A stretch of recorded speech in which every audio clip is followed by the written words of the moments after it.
અમદાવાદ શહેરમાં વરસાદની પ્રથમ ઝાપટાએ જે વિકાસના દાવો પર સવાલ ઊભા કરી દીધા છે। વટવા વિસ્તારના જાનિયાપીરના ટેકરા ખાતે કરોડો રૂપિયાના ખર્ચે બનાવવામાં આવેલો રોડ પહેલા જ વરસાદમાં તૂટી જતા સ્થાનિકોમાં ભારે રોષ જોવા મળી રહ્યો છે। સ્થાનિકોના જણાવ્યા અનુસાર રોડનું કામ પૂર્ણ થયાને હજુ વધુ સમય પણ નથી થયો, છતાં સામાન્ય વરસાદમાં જ રોડની સપાટી ધોવાઈ ગઈ છે અને અનેક જગ્યાએ ખાડાઓ પડી ગયા છે, જેના કારણે વાહન ચાલકો અને સ્થાનિક રહેવાસીઓને ભારે હાલાકીનો સામનો કરવો પડી રહ્યો છે। સ્થાનિક લોકોનો આક્ષેપ છે કે રોડના નિર્માણ દરમિયાન ગુણવત્તા અંગે ગંભીર બેદરકારી રાખવામાં આવી હતી, જેના પરિણામે પ્રથમ વરસાદમાં જ રોડની પોલ ખુલી ગઈ છે। કરોડો રૂપિયાના ખર્ચ છતાં રોડ ટકાઉ ન રહેતા વિકાસ કાર્યોની ગુણવત્તા અંગે પ્રશ્નો ઊભા થયા છે।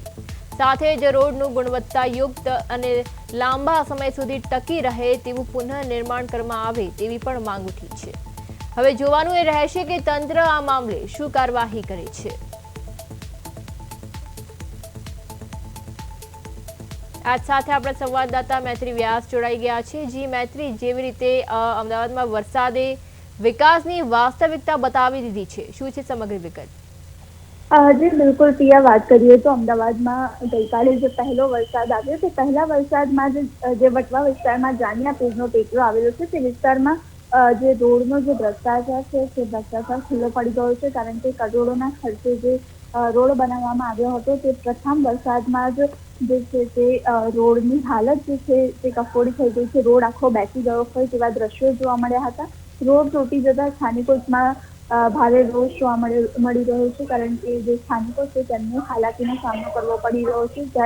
ત્યારે જે જવાબદાર અધિકારીઓ છે અને કોન્ટ્રાક્ટર છે તેમની સામે તાત્કાલિક તપાસ કરવામાં આવે, કાર્યવાહી કરવામાં આવે તેવી સ્થાનિકો દ્વારા માંગ કરવામાં આવી રહી છે। સાથે જ જે રોડનું ગુણવત્તાયુક્ત પુનઃનિર્માણ કરવામાં આવે તેવી પણ સ્થાનિકો દ્વારા માંગ કરવામાં આવી રહી છે। ખાસ કરીને વાત કરીએ તો જે અમદાવાદમાં વિકાસની વાત કરવામાં આવે છે, પણ વિકાસની જે વાસ્તવિકતા છે એ ક્યાંક ને ક્યાંક અત્યારે જોવા મળી રહી છે, કારણ કે પહેલા વરસાદમાં જ જે રોડ છે તે રોડની સ્થિતિ કફોડી જોવા મળી રહી છે। રોડ આખો બેસી ગયો હોય તેવું જોવા મળી રહ્યું છે અને પહેલા વરસાદમાં તો જો આવો હાલ છે તો હજી ચોમાસાની માત્ર શરૂઆત થઈ છે ત્યારે આવી સ્થિતિ જોવા મળી રહી છે। તો ચોમાસું હજી તો ચાલશે ત્યારે કેટલા રોડની હાલત આવી થશે અને કેટલા લોકો હેરાન થશે તે હવે જોવાનું રહેશે। જી પિયા।